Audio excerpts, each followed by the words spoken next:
All right. Hi class, Mr. Groves here. Now, government can sometimes be like a team. They'll work together to get things done. Other times they could be in conflict with each other. It really all depends on what the bills are, what the issues are, what the topics are. Now, I figured it'd be a good time to break down the three branches of government with a game of basketball. Let's play. Alright, so in order for this to work, everybody, we gotta play by the rules. We gotta play fair. Cool? Yep. Alright.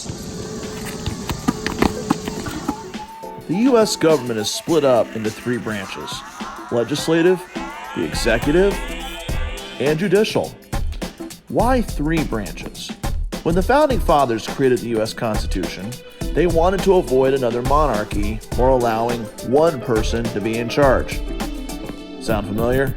They wanted limited government or making sure that the government doesn't have too much power. So, after many compromises, they used separation of powers, or giving different responsibilities to each branch.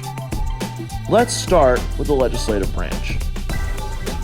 It's broken up into the House of Representatives and Senate. The House has 435 members, with some parts of the U.S. having more members than others due to population. The Senate consists of 2 members from each state. They make the laws. Typically, they bring a bill to change a law into their chamber. It can start in either the House or Senate. Whoever passes it first will send it to the other chamber, like you see here in this basketball scene. If both the House and Senate vote to pass this bill, then it goes to the executive branch or the U.S. President. The executive branch is where the President can either sign a bill into law or veto it. Veto means to reject it. Or, an easier way to remember, veto means no. The President is in charge of enforcing the laws. Sometimes the two branches work together. Other times, this happens.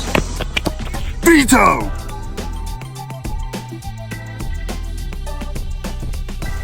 Or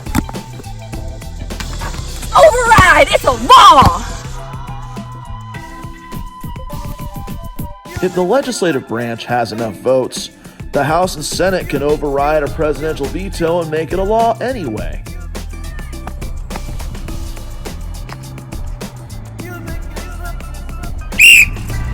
Hey, you can't do that. That's unconstitutional.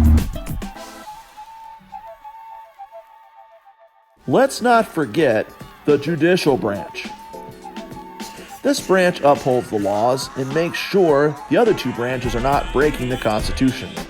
This takes place in the U.S. Supreme Court, where there are 9 justices or judges, including a Chief Justice. There are 9 votes to avoid a tie.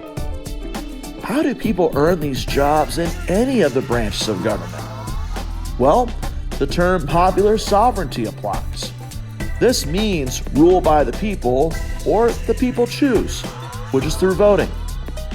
Registered voters choose the representatives for the House, senators for the Senate, and President. Yes, I'd like Mr. Groves to call the game. Meanwhile, the Yeah, President I think recommends it's a all justice fair. for the U.S. Supreme Court. That candidate then goes through a questioning process with the Senate before receiving the job. What are some other responsibilities these branches have?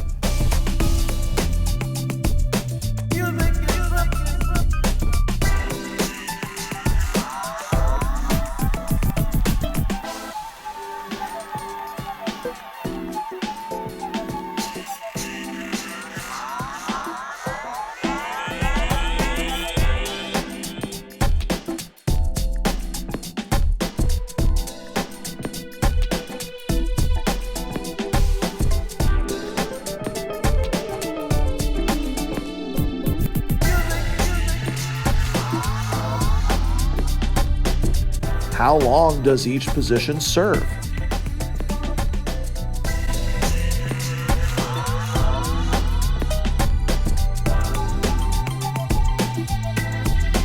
Thanks to the U.S. Constitution, There is limited government in that not one person is entirely in charge and only has certain powers. Separation of powers gives each branch of government different responsibilities and, well, powers. So that way, no branch has more power than the other.